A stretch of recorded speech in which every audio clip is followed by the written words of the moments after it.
اچھا یہ علمی کتابی دیکھیں کیسی اپروچ ہے کہ ایک قرآن پاک کی آیت کے اندر یہ دونوں الفاظ آئے ہیں، علمی اور کتابی۔ سورۃ الاحقاف کی آیت نمبر 4 ہے، نبی صلی اللہ علیہ وآلہ وسلم سے اللہ تعالیٰ کا الوار ہے کہ آپ اپنے مخالفین سے یہ بات کریں جب وہ آپ کے سامنے ڈٹتے ہیں نا، سچائی قبول نہیں کرتے اور گمراہی پر ڈٹے رہتے ہیں، تو آپ صلی اللہ علیہ وآلہ وسلم ان سے ارشاد فرمائیں اعوذ باللہ من الشیطان الرجیم ایتونی بکتاب من قبل ھذا، اے نبی ان سے فرماؤ اگر کوئی کتاب اس قرآن کے نزول سے پہلے تمہارے پاس موجود ہے نا، ایتونی بکتاب، میرے پاس وہ کتاب لے کر، او اثارۃ من علم، یا اگر انبیاء کے علم کے آثار کوئی تمہارے پاس موجود ہو، کوئی سنت ہو، حدیث ہو، وہ لے کر آؤ ان کنتم صادقین، اگر تم اپنے دعوے میں سچے ہو۔ تو یہ ٹامک ٹوئیاں جذباتی باتیں نہیں، وہ ساڈے تے ہیں جی اسی شروع تو کرنے ہیں، یہ باتیں نہ کرو۔ ایتونی بکتاب من قبل ھذا، لاؤ کوئی کتاب لے کر آؤ اس قرآن کے نزول سے پہلے اگر کوئی کتاب ہے، او اثارۃ من علم ان کنتم صادقین، یا علم کے آثار، علم بھی آ گیا کتاب بھی آ گیا، نہ میں وہابی نہ میں بابی، میں ہوں مسلم علم و کتابی۔ ایتونی بکتاب من قبل ھذا او اثارۃ من علم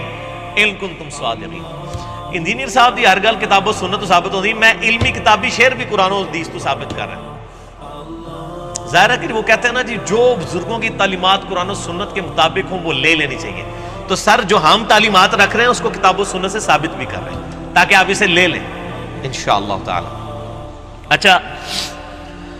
یہ جتنے لوگ یعنی علمی کتابی نہیں ہوتے نا، ان کے اندر ایک بیماری پائی جاتی ہے، یہ علم کے ساتھ بڑی دشمنی نبھاتے۔ کبھی اشعار لکھیں گے علم بس کریو یار، اور یار وہ ساری کتابیں نہیں ہیں،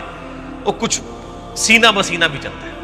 اس کے اوپر میں نے ایک پورا لیکچر دیا، مسئلہ 55A، علم لدنی سے متعلق فرقہ وارانہ نظریات کا تحقیقی جائزہ، جس میں نے ثابت کیا ہے دین وہی ہے جو کتابوں کے اندر ہے، بابوں کے اندر نہیں، کتابوں کے اندر۔ اور سورہ بنی اسرائیل میں جو 10 کمانڈمنٹس آئی ہیں جو تورات کے اندر بھی موجود تھی، سورہ بنی اسرائیل کی آیت نمبر 36 میں 9th کمانڈ آئی ہے، اعوذ باللہ من الشیطان الرجیم وَلَا تَقْفُ مَا لَيْسَ لَكَ بِهِ عِلْمٍ، اے انسان کسی چیز کی پیروی اس وقت تک مت کر جب تک کہ تو اس کے بارے میں علم نہ حاصل کر لے۔ إِنَّ السَّمْعَ وَالْبَصَرَ وَالْفُؤَادَ كُلُّ أُولَٰئِكَ كَانَ عَنْهُ مَسْئُولًا، بے شک کان، آنکھیں اور عقل یعنی دماغ یا دل، اس کے بارے میں تم سے پوچھا جائے گا۔ یہ 3 انسٹرومنٹس یوز کر کے تم نے حق بات حاصل کرنے کی کوشش کیوں نہیں کی؟ اس میں بھی دیکھیں وَلَا تَقْفُ مَا لَيْسَ لَكَ بِهِ عِلْمٍ، علم کے بغیر کسی چیز کی پیروی نہ کرو۔ ہمارے نبی صلی اللہ علیہ وآلہ وسلم کو ایک ہی دعا سکھائی گئی ہے اس حوالے سے، یہ نہیں سکھائی گی کہ اے اللہ میرے جذبات میں اضافہ کر دے، میری مستی میں اضافہ کر دے، میرے عشق و سرور میں اضافہ کر دے، نہیں، ایک دعا قرآن میں قُل رَبِّ زِدْنِی عِلْمًا، اے نبی آپ بھی دعا کیا کریں صلی اللہ علیہ وآلہ وسلم کہ اے اللہ میرے علم میں اضافہ کر دے۔ اور یہ میں کہتے ہیں علم بس کریو یار، اصل ویسے یہ ٹھیک ہی کہہ رہے ہوتے ہیں، ان کو پتہ ہے علم ان کی موت ہے، یہ چنگا کر دو، ویسے دس رہے ہو کہ تسی علمی کتابی نہیں ہو۔ پھر دیکھیں اللہ تعالیٰ سورہ فاتر میں فرماتا ہے انما یخشی اللہ من عبادہ العلماء، اللہ کی خشیت، اللہ کی معرفت صرف اہل علم، اور یہ کہتے ہیں علم بس کریو یار۔ پھر سورہ الزمر میں آتا ہے قل هل يستوي الذين يعلمون والذين لا يعلمون انما يتذكر اولو الالباب، اے نبی صلی اللہ علیہ وآلہ وسلم آپ فرما دیجئے کیا علم والے اور بغیر علم والے برابر ہو سکتے ہیں؟ نصیحت تو نہیں حاصل کرتے مگر عقل ہوتے ہیں، وہ ایک اندن چلے عشق دے چلے نمبر لے گئے، اور قرآن کہہ رہا ہے عقل والے۔ اچھا عشق دے چلے دنیا ہی نمبر لے جاندے نے کیونکہ نچدے نے تے ویلاں پیندیاں نے، صحیح کہندے نے، دنیا ہی نمبر لے گئے، آخرت میں نہیں، ٹھیک کہتے ہیں عشق دے چلے نمبر لے گئے دنیا ہی، آخرت ہی جڑے نا وہ چلے نہیں، عقل والے اور علم والے انشاءاللہ تعالی۔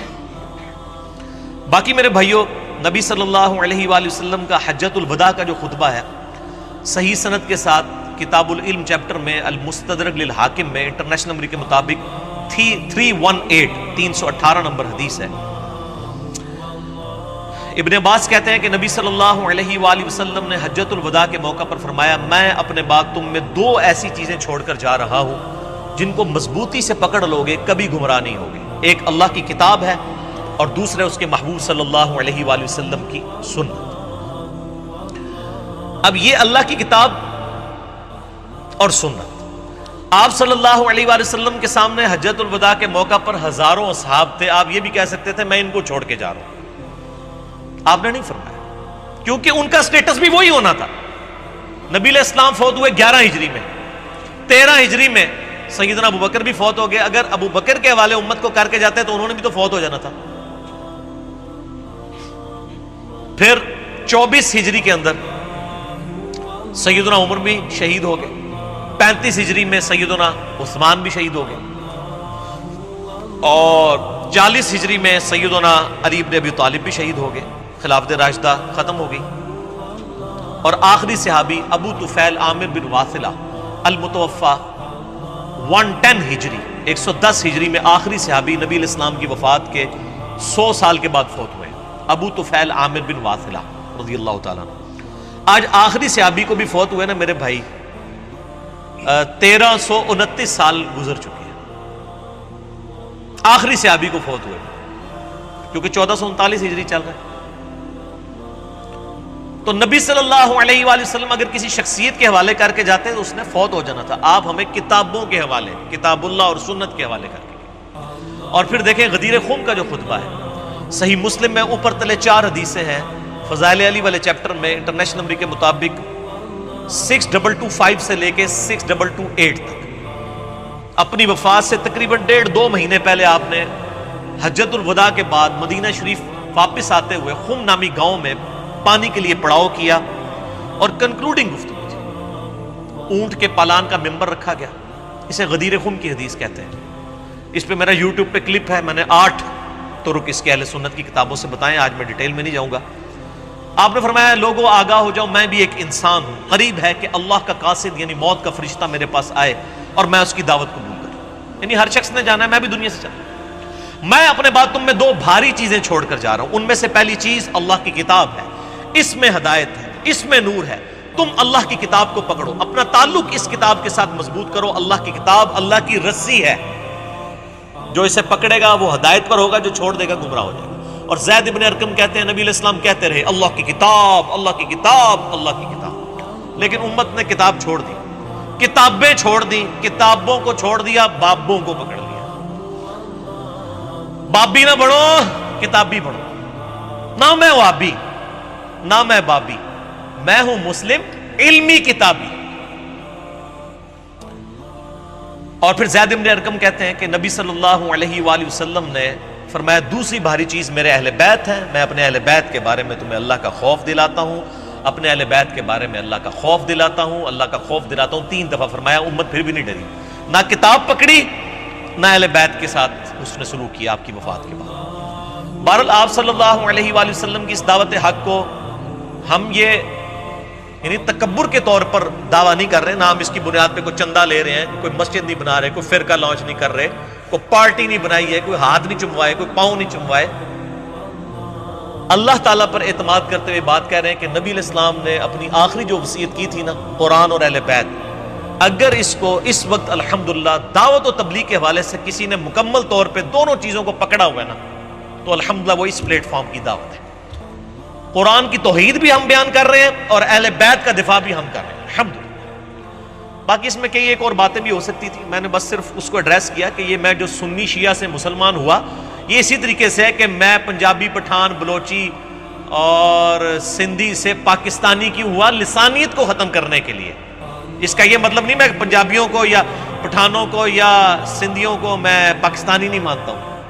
اسی طریقے سے میں سنی شیعہ سے مسلمان ہوا، مراد یہ میں فرقہ واریت کو چھوڑ کے ان کو بھی مسلمان سمجھتا ہوں، ان کو بھی دعوت دیتا ہوں کہ اپنے آپ کو مسلم اور مسلمان کے ٹائٹل کے ساتھ لے کر چلیں۔ باقی اس میں کئی ایک باتیں اور ہو سکتی ہیں، چونکہ آلریڈی میں اس کو ایک ٹاپک ریکارڈ کروا چکا ہوں، 20 سوالات مجھ سے 1 to 1 علی اللہ حسن نقوی صاحب نے کیے تھے، لاکھوں لوگ یوٹیوب پہ دیکھ چکے ہیں۔ انجینئر محمد علی مرزا عوام الناس کی عدالت میں مسئلہ نمبر 179، آپ یوٹیوب پہ جا کے لکھیں 179 ڈیش مسئلہ MAS والا کاما ALAH تو وہ کھل جائے گا. 2.25 گھنٹے کی گفتگو, 20 کوسچنز میری ذات سے ریلیٹڈ, میں نے جو دعوت حق بلند کی ہے اس سے ریلیٹڈ. کسی کے دماغ میں کوئی وسوسہ آیا ہے یا آئے گا, ہر لحاظ سے ہم نے وہ فیڈ بیک کئی سالوں کی جمع کر کے لوگوں کے کوسچنز کو ایڈریس کیا ہے. مسئلہ 179 اور اسی کی ایکسٹینشن ہے مسئلہ نمبر 185 انجینئر محمد علی مرزا کے 8 اعلانات, وہ آپ دیکھیں تو انشاءاللہ آپ کی مزید تسلی ہو جائے گی.